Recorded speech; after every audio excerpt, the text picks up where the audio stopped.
তো বন্ধুরা, সকালের জলখাবারটা খেতে আজকে বড্ড দেরি হয়ে গেল। তো সকালের জলখাবারে ছিল মটরশুঁটির কচুরি ছিল আর চা। তো এটা করে নিলাম। দেখুন বন্ধুরা, তো সকালের জলখাবারটা খেতে খেতে এবার দুপুরের রান্নাটা কিন্তু কমপ্লিট করতে হবে। এবার দুপুরের রান্নাটা করব, আমার সঙ্গে থাকুন আর দেখতে থাকুন আমি আজকে দুপুরে কি রান্না করি। নমস্কার বন্ধুরা, পলি কিচেন রুমে সবাইকে স্বাগত। আশা করি সবাই ভালো আছেন আর আমিও আপনাদের আশীর্বাদে মোটামুটি ভালোই আছি বন্ধুরা।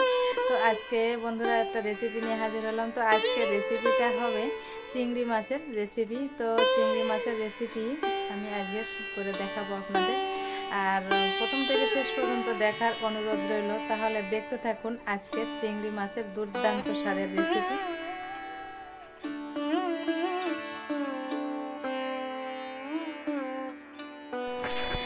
তো এখানে নিয়েছি কাঁচা লঙ্কা, সরিষা নিয়েছে। দেখুন, কাঁচা লঙ্কা সরিষাটাকে লবণ দিয়ে বেটে নিব।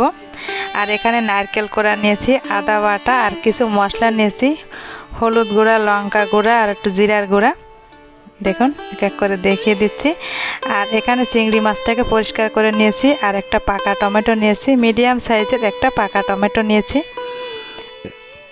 তো প্রথমে আমি এই সরিষার ভিতর অল্প পরিমাণ জল দিয়ে দিব। তো সরিষাটাকে একটু বেটে নিলাম শিলে। তো এই দেখুন সরিষাটাকে কিন্তু আমার বেটে নেওয়া হয়েছে। তো অল্প পরিমাণ, তো ওই জন্য আমি শিলেই বেটে নিলাম, লবণ দিয়ে সরিষাটা বেটে নিলাম, সরিষা আর কাঁচা লঙ্কা। এবার মাছটাকে একটু ম্যারিনেট করব। তো কি কি মশলা দিব দেখুন আপনারা। তো সরিষা বাটাটা দিয়ে দিলাম, কাঁচা লঙ্কা আর সরিষা বাটা দিয়ে দিলাম মাছের ভিতর। আর এখানে যে মশলাগুলো নিয়েছিলাম, হলুদ গুঁড়া, লঙ্কার গুঁড়া আর জিরার গুঁড়া, এই মশলাগুলো এক এক করে দিয়ে দিলাম। আর এখানে দিয়ে দিব আদা বাটা আর স্বাদ অনুযায়ী দিব লবণ। লবণটা একটু বুঝেই দিতে হবে, কারণ ওই সময় লঙ্কা বাটার সময় দিয়েছিলাম। আর দিয়ে দিলাম সরিষার তেল। তো সমস্ত উপকরণ দেওয়ার পর এবার আমি একটা চামচ দিয়ে একটু মিশিয়ে নিব। তো চামচ দিয়ে এভাবে একটু নেড়ে চেড়ে মিশিয়ে নিতে হবে। তো মিশিয়ে নিয়ে খানিকক্ষণ রেখে দেব। এবার আমি বাকি কাজটা করে নেব। কড়াইটা গরম করে একটু জল দিয়ে দিলাম। তো এই গরম জলটা আমি একটা পাত্রে নামিয়ে নিলাম। তো এই গরম জলের ভিতর আমি এই নারকেল কোড়াটা দিয়ে দিব, তাহলে নারকেল থেকে দুধটা বের হতে সুবিধা হবে। আর এখানে কড়াইটা আবার গরম করে এবার সরিষার তেলটা দিয়ে দিলাম। সরিষার তেলেই হবে আজকের রেসিপি।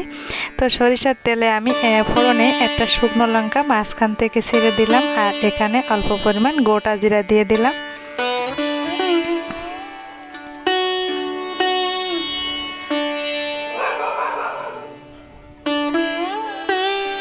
আর দিয়ে দেব একটা তেজপাতা। তো একটু নেড়ে চেড়ে নেব ফোড়নটাকে। তো এবার আমি দিয়ে দেব এখানে পাকা টমেটো কাটা, পাকা টমেটোটা দিয়ে দিলাম। আর এখানে স্বাদ অনুযায়ী একটু চিনি দিয়ে দিলাম, কালারটা ভালো আসবে, চিনি দিয়ে দিলাম। তো চিনি দিয়ে টমেটোটাকে একটু মিশিয়ে নিব। দেখুন টমেটোটাকে একটু জ্বালিয়ে নিতে হবে।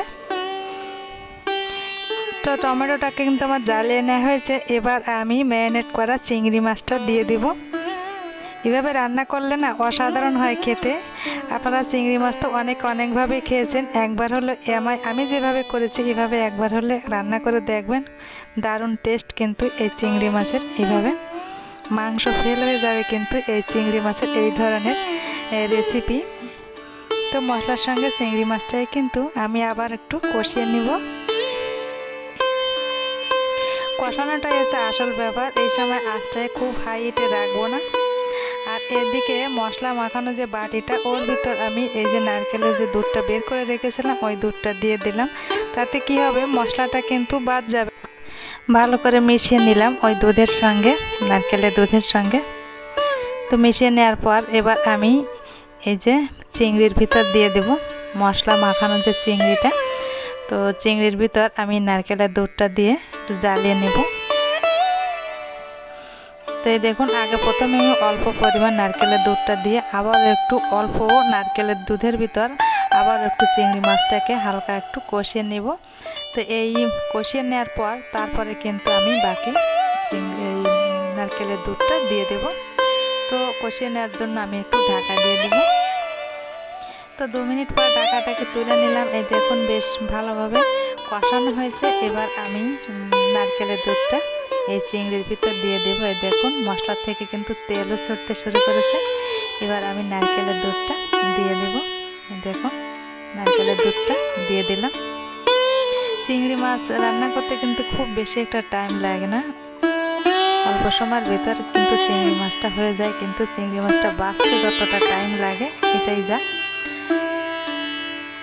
তো আবার একটু ঢাকা দিয়ে দিয়েছিলাম, ঢাকনাটা আবার একটু তুলে নিলাম।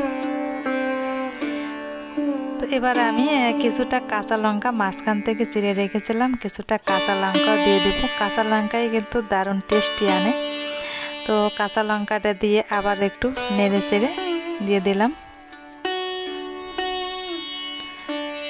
তো ঢাকা দিয়ে দিয়েই এই রেসিপিটা আমি করে নেব। এই দেখুন ঢাকনাটা আবার তুলে নিলাম। আর এখানে একটু গরম মশলা আমি শিলে বেটে রেখেছিলাম, তো অল্প পরিমাণ গরম মশলা দিয়ে দিলাম।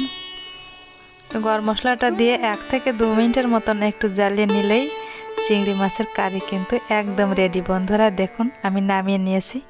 তো বন্ধুরা এতক্ষণ যারা ধৈর্য ধরে আমার রেসিপিটা দেখলেন, আপনাদের অসংখ্য অসংখ্য ভালোবাসা আমার রেসিপিটি দেখার জন্য।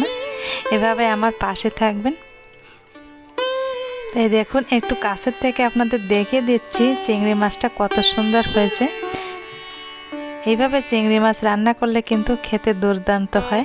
তো আমি একটা প্লেটে সার্ভ করে নিব। তার জন্য আমি প্রথমে একটু পরিবেশন করব, জাস্ট একটু সাজিয়ে দেব। আজকে দুপুরের আমার কি আয়োজন ছিল। তো 2টো পার্শে মাছ দিয়ে দিলাম, আর পাশে ছিল বিট কপি ভাজি ছিল আজকের দুপুরের আয়োজন। আর ছিল এই চিংড়ি মাছের কারি। দেখুন বন্ধুরা এক এক করে প্লেটটাকে কিন্তু আমি সাজিয়ে দিলাম। তো এই রেসিপিটি যদি কোনো অংশে ভালো লেগে থাকে প্লিজ বন্ধুরা, নতুন বন্ধুদের উদ্দেশ্যে বলছি, পুরনো বন্ধুরা তো আমার পাশেই আছেন, নতুন বন্ধুদের উদ্দেশ্যে বলছি আমার চ্যানেলটি সাবস্ক্রাইব করে পাশে থেকে যাবেন। আর পাশে থাকা বেল আইকন প্রেস করবেন পরবর্তী নোটিফিকেশন পাওয়ার জন্য। টাটা।